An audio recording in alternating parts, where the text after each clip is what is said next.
Hello students, हमने बहुलक यानी पॉलीमर की क्लासेस चल रही है, जिसके अंदर पिछली वीडियो में हमने एडिशन पॉलीमराइजेशन की बात की थी, योगात्मक बहुलकीकरण की, जिसमें हमने उसके दो टाइप पढ़े थे। एक तो पढ़ा था फ्री रेडिकल एडिशन पॉलीमराइजेशन यानी कि मुक्त मूलक योगात्मक बहुलकीकरण, और दूसरा हमने पढ़ा था cationic and anionic addition polymerization यानी कि धनायनी और ऋणायनी योगात्मक बहुलकीकरण। उनकी मैकेनिज्म के बारे में हमने पढ़ा था। आज की वीडियो में हम पढ़ेंगे कंडेंसेशन पॉलीमराइजेशन यानी कि संघनन बहुलकीकरण की क्रियाविधि के बारे में। तो संघनन बहुलकीकरण की क्रियाविधि को पदवृद्धि बहुलकीकरण भी कहा जाता है। पदवृद्धि बहुलकीकरण यानी कि स्टेप ग्रोथ पॉलीमराइजेशन भी इसे बोला जाता है। पहली बात कि इसे ऐसा क्यों बोला जाता है, जब भी हम इसके मैकेनिज्म की बात करेंगे तो हम जो अगला स्टेप करते हैं वो अगला स्टेप जो होता है वो डिपेंड करता है कि हमारे पिछले स्टेप में हमारे पास क्या क्या कंपाउंड थे। जैसे एग्जाम्पल के तौर पे आपको समझाऊं, हम बात कर रहे हैं यहाँ नाइलॉन 6,6 के कंडेंसेशन पॉलीमराइजेशन की। तो नाइलॉन 6,6 के अंदर हमने दो मोनोमर्स की बात की थी, दो एकलक इकाइयों की बात की थी। एक तो होता है क्या, हेक्सामेथिलीन डाईएमीन, हेक्सामेथिलीन डाईएमीन, और एक क्या था हमारा, एक था हमारा एडिपिक एसिड, हेक्सामेथिलीन डाईएमीन और एडिपिक अम्ल। ठीक है, तो इसके अंदर हमने क्या किया था, दोनों की रिएक्शन करवाई थी। तो देखते हैं अपने क्या करते हैं। एक तो अपनों ने ले लिया हेक्सामेथिलीन डाईएमीन और दूसरा हमने क्या ले लिया, एडिपिक एसिड। तो इसके अंदर हेक्सामेथिलीन डाईएमीन का फॉर्मूला क्या था, हेक्सा मतलब 6 और मैथिलीन मतलब CH2, तो हमने CH2 कितने लिए थे, 6।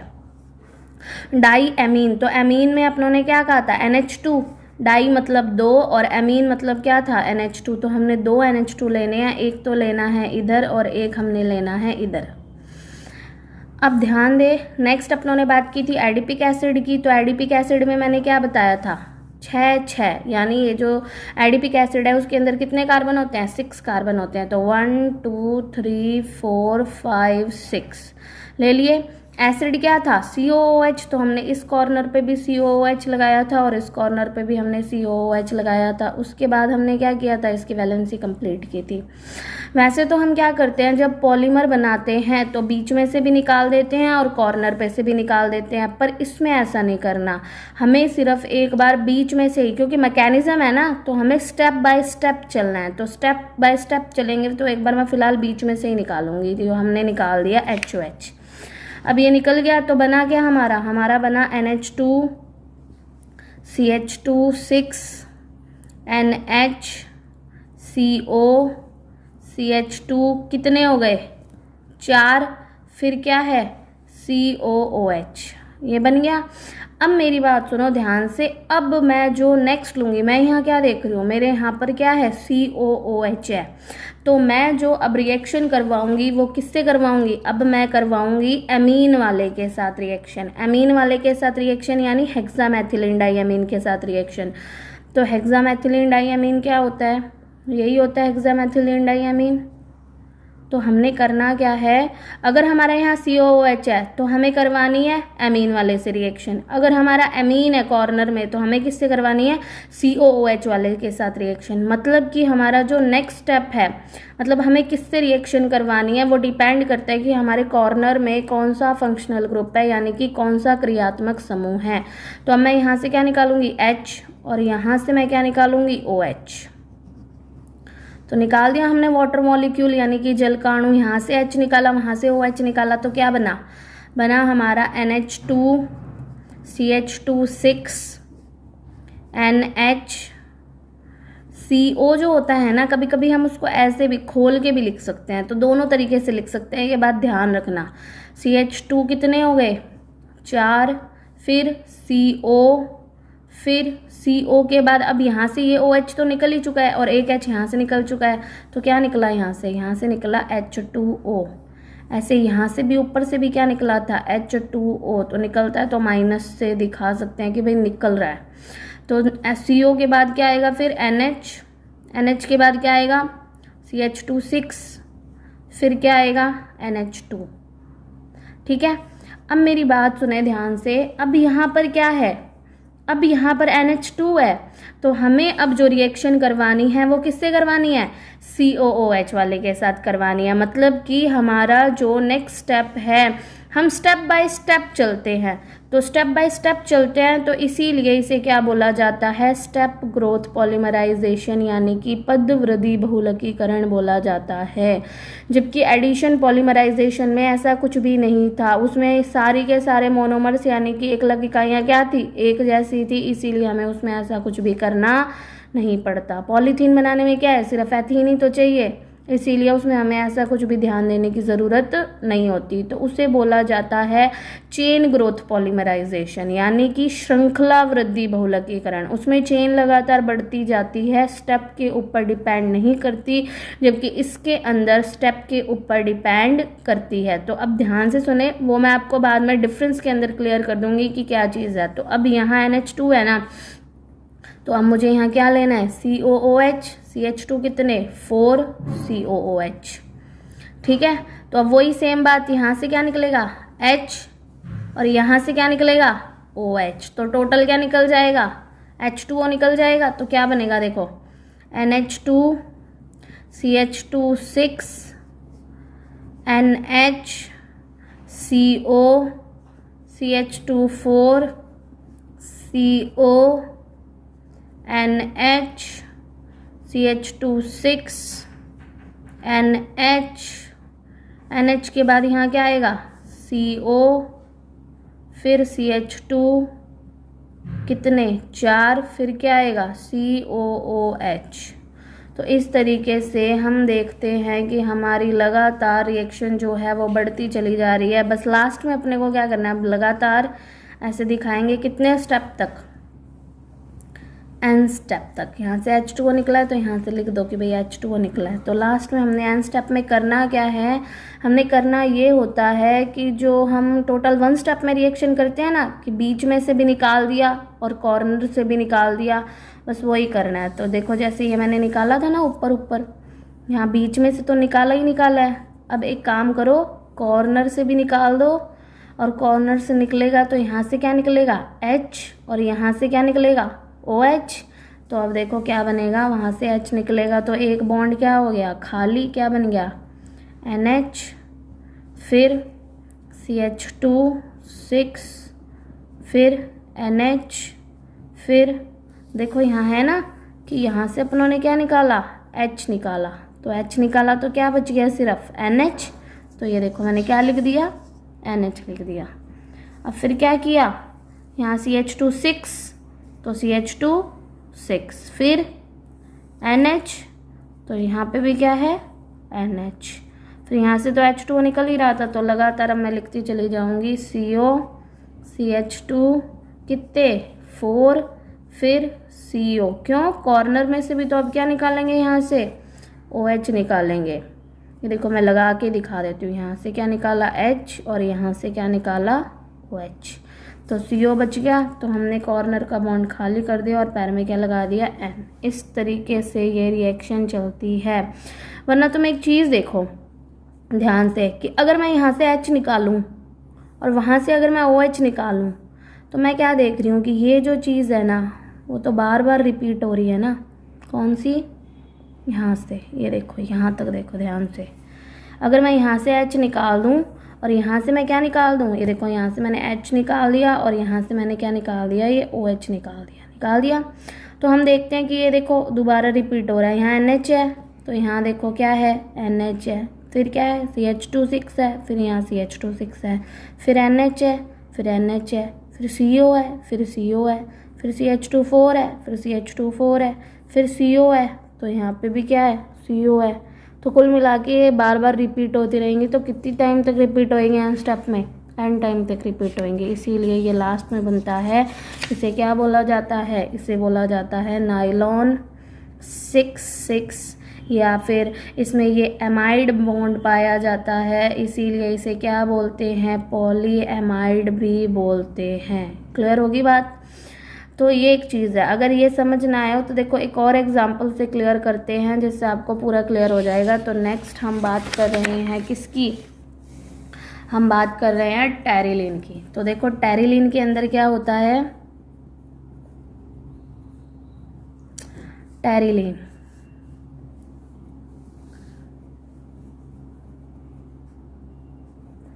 तो टेरिलीन में हमने क्या पढ़ा था, टरथैलिक एसिड होता है और क्या होता है, एथिलीन ग्लाइकॉल। तो टरथैलिक एसिड प्लस क्या लेकर चलते हैं, एथिलीन ग्लाइकॉल। तो टरथैलिक एसिड का फॉर्मूला अगर याद हो तो हमने क्या पढ़ा था, ये होता है टरथैलिक एसिड, इधर भी COOH होता है और इधर भी क्या होता है, COOH। एथिलीन ग्लाइकॉल में एथ मतलब कितने कार्बन, 2, तो मैंने 2 कार्बन लिया, और ग्लाइकॉल का मतलब क्या था, 2 OH, तो एक OH इधर आ गया और एक OH इधर आ गया। अब हमने वैलेंसी कंप्लीट कर देनी है, ये ले लिया। अब हम क्या करेंगे, दोनों में से वाटर मॉलिक्यूल निकालेंगे। तो एक बात याद रखना, अल्कोहल से H और एसिड से OH निकलता है, क्यों, क्योंकि इसमें बनता है एस्टर। ये बात याद रखने वाली है कि जब भी हम क्या बनाएंगे, एस्टर बॉन्ड बनाएंगे, तो अल्कोहल के OH से तो क्या निकलेगा, अल्कोहल से तो H निकलेगा, और एसिड से क्या निकलेगा, एसिड से OH निकलेगा, तब जाके क्या बनेगा, वाटर बनेगा। तो यहाँ से H निकल गया और यहाँ से OH निकल गया, ये निकल गया हमारा H2O का मॉलिक्यूल। तो क्या बनेगा, हमारा बनेगा COOH, फिर एक रिंग आ जाएगी, फिर क्या बनेगा, CO, फिर O, फिर CH2OH। क्लियर। अब यहाँ OH है तो हमें क्या लेना है नेक्स्ट, COOH। इस तरीके से चलते जाना है। तो देखो क्या किया, अब मैंने COOH वाला ले लिया। तो स्टेप ग्रोथ पॉलीमराइजेशन यानी पद वृद्धि बहुलकीकरण, नेक्स्ट स्टेप जो है वो पिछले स्टेप पे डिपेंड करता है, एक साथ नहीं चल सकते हम इसके अंदर। तो यहाँ से क्या निकलेगा, H, और यहाँ से क्या निकल जाएगा, OH निकल गया। क्या निकला टोटल, H2O निकल गया। तो क्या बनेगा, बनेगा COOH, फिर रिंग, फिर CO, फिर O, फिर CH2O, CO, ठीक है, फिर रिंग, फिर COOH। क्लियर। अब यहाँ क्या है, COOH। तो नेक्स्ट स्टेप में हमें क्या लेना है, एथिलीन ग्लाइकॉल, ये ले लिया एथिलीन ग्लाइकॉल। क्लियर। बस ऐसे यहाँ से H2 निकाल दो, यहाँ से क्या निकलेगा, H, और यहाँ से क्या निकलेगा, H। तो अब क्या बनेगा, देखो क्या बना, COOH, रिंग आ गई, फिर क्या आया, CO, फिर O, फिर CH2O, फिर CO, फिर क्या आ गई, रिंग आ गई, फिर CO, फिर O, फिर CH2OH। तो इस तरीके से हम लगातार चलते रहते हैं। अब मेरी बात सुनो, हमें इस रिएक्शन को कितने स्टेप तक लेके जाना है, n स्टेप तक लेके जाना है। तो अपने क्या करते हैं, इसको n स्टेप तक लेकर जाते हैं। तो अब n स्टेप तक लेके जाएंगे तो एक ध्यान से सुनो बात, कि हम क्या करेंगे कि अगर मैं यहाँ से OH और अगर यहाँ से मैं H निकाल दूँ, तो हम देखते हैं कि यहाँ से मैंने OH निकाल दिया और यहाँ से मैंने क्या निकाल दिया, H निकाल दिया। तो यहाँ से लेके यहाँ तक की जो चीज़ है वो दोबारा रिपीट हो रही है। देखो हो रही है कि नहीं हो रही। यहाँ क्या है, CO फर्स्ट। तो इधर भी देखो क्या है, सबसे पहले यहाँ पे भी CO है, फिर रिंग, तो यहाँ पे भी रिंग, फिर CO, तो यहाँ पे भी CO, फिर O, यहाँ पे भी O, फिर CH2, तो यहाँ पे भी CH2, फिर O, तो यहाँ पे भी O, क्योंकि ये तो H निकल ही जाएगा कॉर्नर के बॉन्ड खाली करने के लिए। तो अगर n स्टेप तक ये रिएक्शन चलेगी तो आएगा ना n टाइम्स तक रिपीट होगा। तो हमने कुल करना ये होता है कि हमारा जो पहला स्टेप होता है ना, हमें उसके बीच में से तो निकालना ही निकालना है, कॉर्नर से और वाटर निकाल कर बस पैर में n लगा दो और कुछ नहीं करना। अब ये देखते रहोगे भाई ये रिपीट हो रहा है, ये रिपीट हो रहा है, तो गलती हो जाएगी। तो कुल मिला के यहाँ से क्या निकाल देना है, OH, और यहाँ से क्या निकाल देना है, H। जब निकल जाएगा तो यहाँ क्या बच जाएगा, CO, और यहाँ क्या बच जाएगा, HO। तो बस कॉर्नर के बॉन्ड खाली करने हैं और क्या लगाना है, N। तो देखो मैंने क्या किया, मैंने अब यहाँ पे बनाया CO, क्योंकि ऊपर से OH निकल चुका है, ये रहा OH निकल चुका है। तो CO के बाद क्या बनेगा, CO के बाद बनेगा रिंग के बाद क्या आएगा, फिर CO आएगा, ये देखो फिर CO आ गया, फिर क्या बनेगा O। तो अब CO के बाद फिर बनाना है O, फिर क्या आएगा CH2, फिर क्या आएगा O, और ये आ गया N। इस टाइप से बन जाएगा। ये जो है वो हमारा कौन सा है, एस्टर। तो इसे क्या बोला जाएगा, पॉली एस्टर बोला जाएगा, या इसका नाम क्या है, टेरिलीन, या इसका एक और नाम था अगर याद हो तो मैंने बोला था PET, पॉली एथिलीन टरथैलेट। तो ये थी हमारी कंडेंसेशन पॉलीमराइजेशन। अब मेरी बात सुनो, अगर हम डिफरेंस देखें, एक चीज़ देखो मैं यहीं क्लियर कर देती हूँ। अगर हम डिफरेंस देखें किस किस के बीच में, एडिशन पॉलीमराइजेशन के बीच में,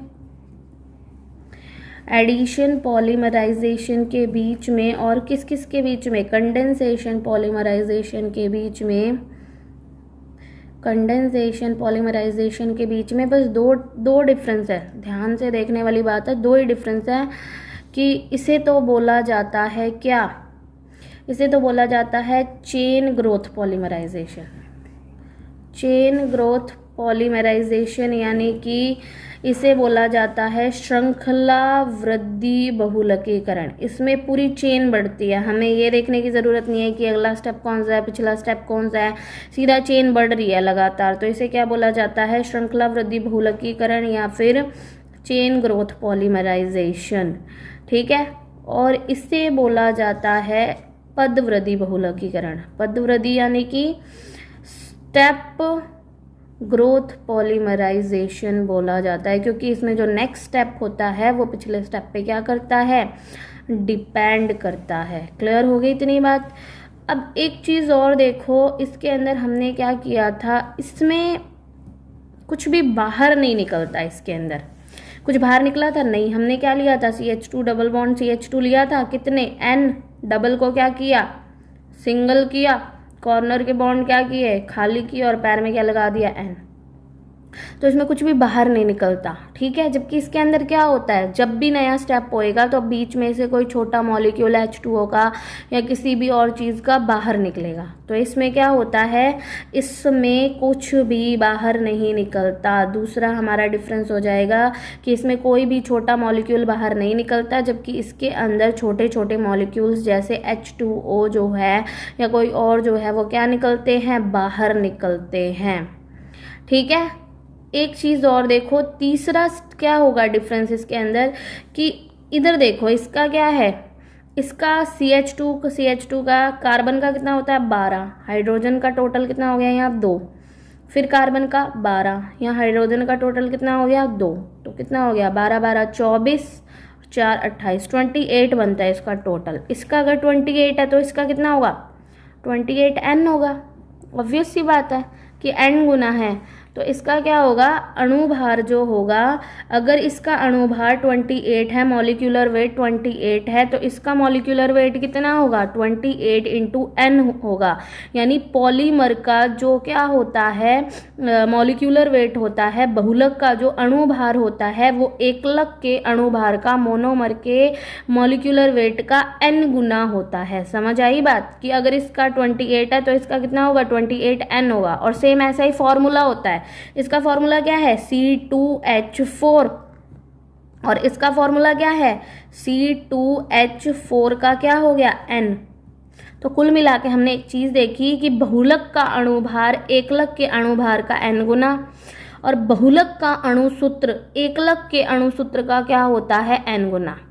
अगर मैं इंग्लिश में बोलूँ तो जो पॉलीमर का मॉलिक्यूलर वेट होगा वो मोनोमर के मॉलिक्यूलर वेट का N टाइम्स होगा, और पॉलीमर का जो फॉर्मूला होगा, मॉलिक्यूलर फॉर्मूला, वो मोनोमर के मॉलिक्यूलर फॉर्मूला का N टाइम्स होगा। जबकि इसमें ऐसा नहीं हो सकता। क्यों नहीं हो सकता? क्योंकि जब हर बार H2O बाहर निकलेगा तो इसका जो मॉलिक्यूलर फॉर्मूला है वो भी घटेगा और इसका जो मॉलिक्यूलर वेट है वो भी घटेगा। क्लियर हो गई बात? तो 3 या 4 डिफरेंस है। इसे तो क्या बोला जाता है? चेन ग्रोथ पॉलीमराइजेशन यानी कि श्रृंखला वृद्धि बहुलकीकरण। इसे क्या बोला जाता है? पद वृद्धि बहुलकीकरण यानी step growth polymerisation. Clear?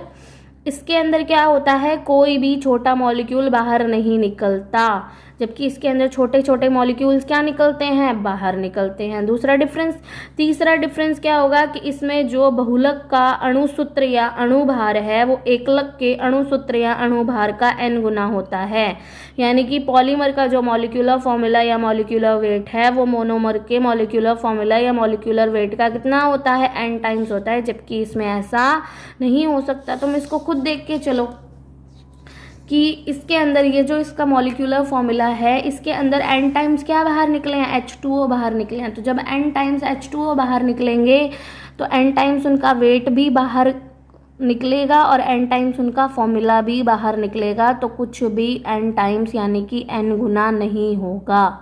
Clear हो गई बात? इसको बार बार देखें, बार बार करें। प्रैक्टिस जितनी ज़्यादा करोगे उतना आप लोगों के लिए बढ़िया रहेगा। नेक्स्ट टॉपिक जो है वो हम अगली वीडियो में बात करेंगे। इसके अलावा मैं कुछ छोटी छोटी वीडियोस भी डालूंगी जो बाकी टॉपिक से रिलेटेड होंगी, जैसे कि 11th के कुछ टॉपिक है जो हमारे अच्छे से क्लियर अगर नहीं है तो हम अच्छे से क्लियर कर सकते हैं।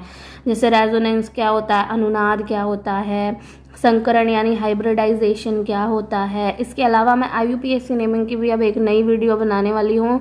तो अगर किसी की IUPAC नेमिंग क्लियर नहीं है तो वो अच्छे से अपनी IUPAC नेमिंग क्लियर कर सकता है। एक एक टॉपिक को हम अच्छे से पढ़ेंगे। तो अगर आपको वीडियो पसंद आई हो तो वीडियो को लाइक करें, शेयर करें और इस चैनल को सब्सक्राइब करना ना भूलें। धन्यवाद।